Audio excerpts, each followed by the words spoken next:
Hey everybody, this is Sully for antisocialnews.com, and today for the body count report I want to focus on a very underreported story going on in the world, which is Yemen. So we are going to jump into the Yemen situation right now, and I'm going to go and just read this article from The Economist, and feel free to follow along. Impending famine in Africa and Yemen have political causes.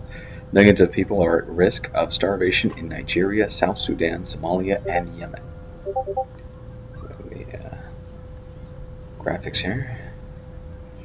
In February, the UN declared state of famine in parts of South Sudan. It is the first time the UN has officially deployed the term since 2011. But according to the Famine Early Warning Systems Network at FuseNet, which is run by the American government, 70 million people worldwide will need food assistance this year in Nigeria, South Sudan, Somalia, and Yemen. FuseNet states there is a credible risk of famine. Between them, around 20 million people are at risk of starvation. The UN's humanitarian coordinator, Stephen O'Brien, has said that the largest humanitarian crisis since 1945 is unfolding this year. The number of deaths caused by famine has dropped precipitously over the past few decades. China's famine during the Great Leap Forward of 1958 to 62 caused between 20 million to 55 million deaths, hundreds of thousands of people starving during the Ethiopian famine of 1984, even as the country's military regime taxed aid and spent the proceeds on a grand celebration of the success of Marxism.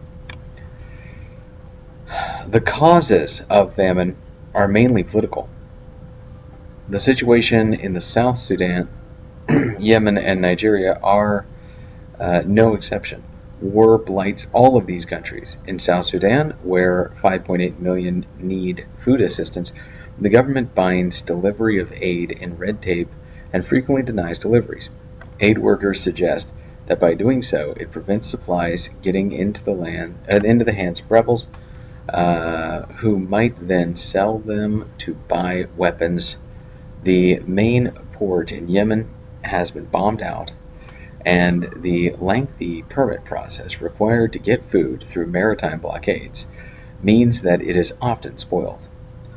Some 2 million people are in an emergency situation, and a further 5 million to 8 million do not have enough to eat. Nigeria's war in the north has resulted in 800,000 people fleeing to one city alone, Maiduguri.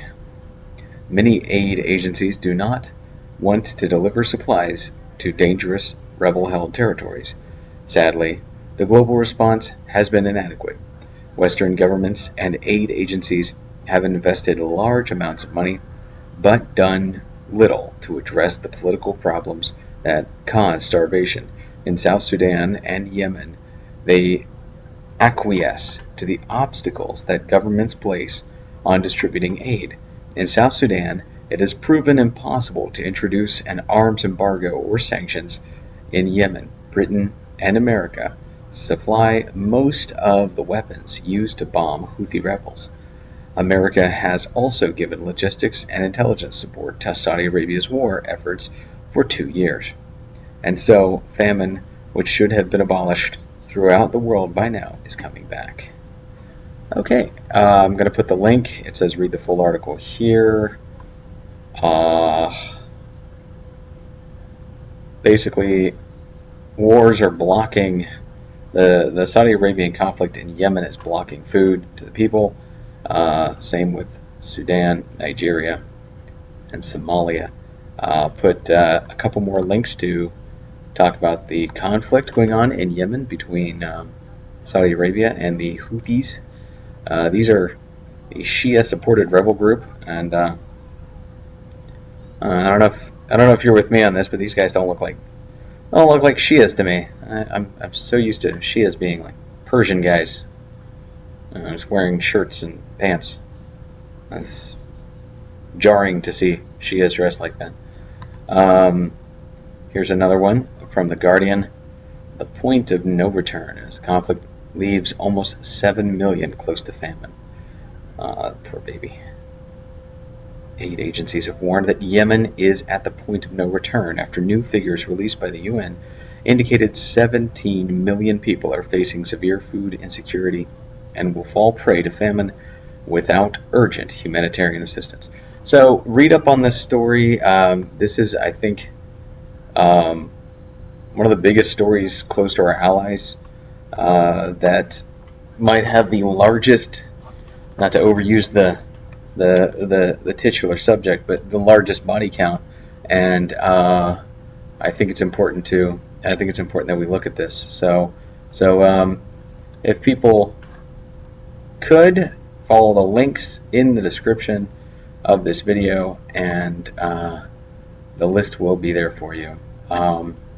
We are going to go ahead and move all the way to the Philippines. Actually, you know what?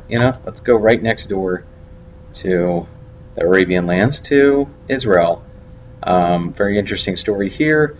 Mother of would-be assassins arrested by Shin Bet. Apparently there was a foiled plot. The Israeli government detained the mother of 2 security detainees was arrested on suspicion of providing financial support to them, the Shin Bet Internal Security Agency revealed Monday. According to a statement released by the agency, Julia, resident of Houthis, was arrested on July 17th with no money in her possession given to her by terror groups. With money in her possession. Got hung up by a typo there, and then I misread. With money in her possession given to her by terror groups, and intended, among other things, for her sons, Fares and Adam Faki, 2 security detainees awaiting trial. So I'll put this link in there.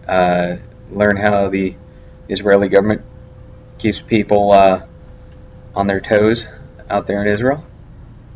It's a very interesting story. And now we're going to move to the Philippines. We've got 2 stories out of the Philippines that are very interesting to me.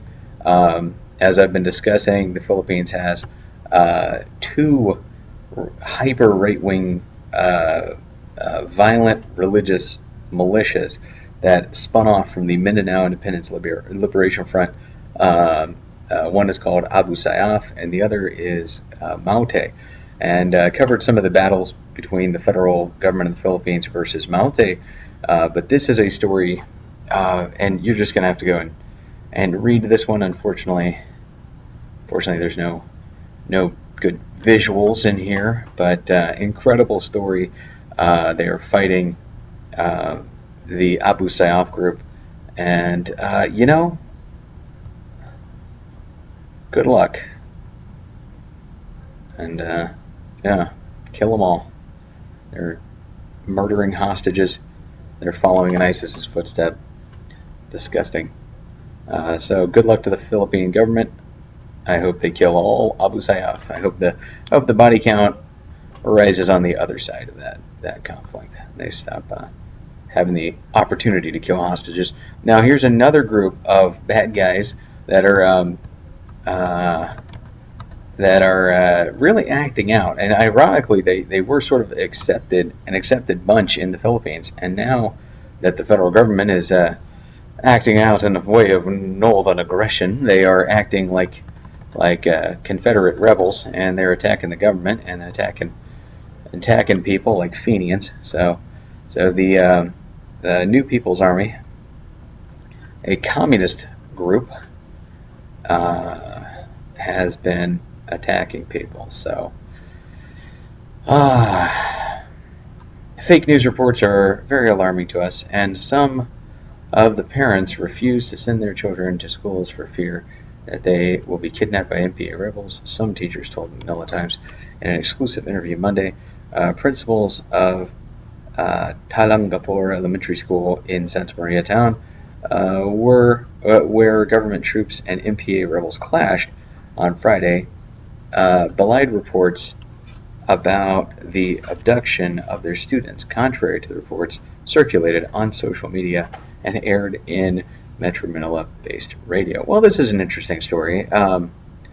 Apparently, there's the circulation of unverified news reports about children being kidnapped by the NPA,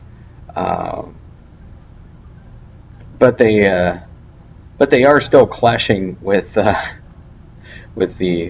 federal government there.